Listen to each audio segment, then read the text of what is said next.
পূর্বের ঘোষণা মোতাবেক ১লা জুলাই তারিখে ইনক্রিমেন্ট লেগেছে এবং ২১ তারিখে অর্থাৎ আজকে থেকে এই যে বিশেষ সুবিধা সেটি যুক্ত হয়ে গেছে। বিশেষ সুবিধা সহ বেতন বিল দাখিল করা যাচ্ছে। বিশেষ সুবিধা কোনো কর্মকর্তার যুক্ত হয় নাই, যারা ছুটিতে আছে বিশেষ ছুটিতে অথবা অর্জিত ছুটিতে, তাদের ক্ষেত্রে যুক্ত হয়নি। এছাড়া নতুন যোগদানকৃত কর্মকর্তা বা কর্মচারীর ক্ষেত্রেও হয়নি। সেক্ষেত্রে তারা হিসাব রক্ষণ অফিসে গিয়ে ইনক্রিমেন্ট লাগিয়ে নেবে এবং বিশেষ সুবিধা যোগ না হলে যোগ করে নেবে।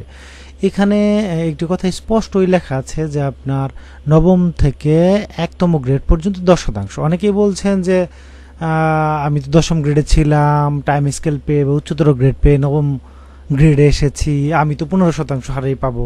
আসলে এই ব্যাপারে এই যে প্রজ্ঞাপনে কিছু বলা নাই, অর্থাৎ সাবস্টেন্টিভ গ্রেড অনুসারে পাবেন কি পাবেন না এই বিষয়ে কিছু বলা নাই। অনেকে বলছেন যে ভুলে আইবাজ লাগিয়ে দিয়েছে, 10% লাগিয়ে দিয়েছে, আসলে তো আপনি 15% পাবেন। আসলে ব্যাপারটা এরকম না। এরকম হতো যদি প্রজ্ঞাপনে সেরকম কিছু বলা থাকতো যে মূল গ্রেড অনুযায়ী বা এরকম কিছু বলা থাকতো। এরকম কিছুই বলা নেই। কর্মচারীদের ক্ষেত্রে সর্বনিম্ন ১৫০০ টাকা যোগ হয়েছে এবং কর্মকর্তাদের ক্ষেত্রে আমরা জানি ৭৮০০ টাকা পর্যন্ত যোগ হয়ে গেছে। তো এই যে পেনশনারদের ক্ষেত্রে এটি অটো যোগ হয়ে যাবে। সেক্ষেত্রে অফিসকে কোনো কিছু করতে হবে না, বেতন বৃদ্ধির জন্য কোনো কিছু আপডেট করতে হবে না, আবার বিশেষ সুবিধা যোগ করার জন্য বা স্পেশাল বেনিফিটের জন্য কোনো কিছু করতে হবে না। আইবাস অটোমেটিকলি নিয়ে দেবে। বেতন বিল সাবমিট করার সময় দেখবেন এগুলো অটো চলে আসছে। অবশ্যই আপনি যদি এসডিও হন অথবা কর্মচারীর বেতন বিল আপনি ডিডিও হিসেবে দাখিল করেন, প্রত্যেকের বেতন ইনক্রিমেন্ট লেগেছে কিনা এবং বিশেষ সুবিধা যোগ হয়েছে কিনা এটি অবশ্যই যাচাই করে নেবেন।